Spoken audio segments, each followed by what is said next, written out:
to the players nearby. And that not only makes these a lot more annoying to deal with, but it also makes them a lot more annoying to clean up after you've killed them. So just remember that if you use a water bucket, you're able to easily get rid of cobwebs like this. Believe me, that's a lifesaver when you have to deal with it. Let's face it, ordinary trainers are boring and they have bad traits. But goblin trainers, on the other hand, these ones are worth your time. These guys can spawn in either the caves or the nether, but regardless of where you find them, they'll usually have some serious stuff to buy. I mean, just look at how ridiculous the fishing rod is. Just make sure you don't hit them, otherwise they might get a little agitated. Instead, you should just feed them their favorite food, which is a lot more pleasant for both of us. And honestly, when they can give you traits that have enchantments as high as this, it's worth staying on their good side. Minecraft's villagers used to look like this. See, back in 2010, a player suggested adding in pigmen as NPCs into the game. And for a time, these were the things that were planned to live in the villages, instead of the Squidwards that we all know today. But even though that got shown, the idea of zombie pigmen did make it into the game, and so we got these instead. Though even those mobs were removed to make room for zombified piglins instead.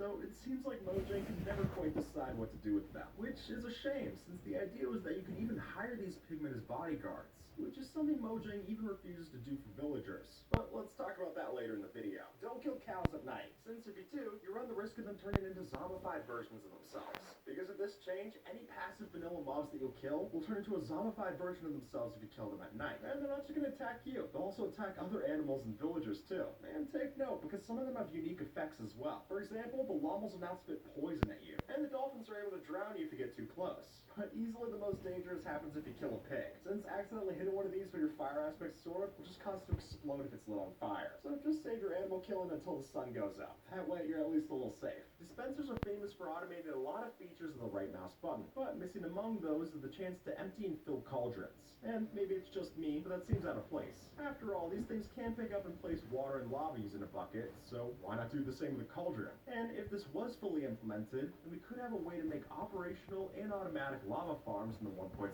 update. Because doing an AFK farm like this is so much better than this mess. Now, this is a villager night. And while fans would love to see this, Mojang's gone on record saying that they'll never make it into the game. Yep, villagers are pacifists. And that's why the Iron Golems exist. But that doesn't explain why, if you use a dispenser, it's possible to equip armor onto a villager like so. And look, it'll even function like normal, allowing our villagers to use the thorns and other enchantments. So maybe this was considered at some point during their development, but going forward, they put their foot down. And there are no plans to see these violent villagers in the future, even if it would be cool. These places might not look all that different, but when you zoom in close, there's actually a little bit of depth that gets added in. And that's just scratching the surface of how much stuff this makes 3D. Like the items and plants that were used to just being completely flat, now have their own 3D model associated with them. And I think for plants specifically, this would work really nice. I mean, it's a lot better than just 2D textures overlaid in a cross formation. And when you see these lay out in your hotbar as well, it's hard to deny that they fit in better with the blocks. Even if it is a little bit cursed to see on the first time you see it. It's definitely not familiar, but it's also pretty cool. This here is called a tortoise. Emphasis on the ore.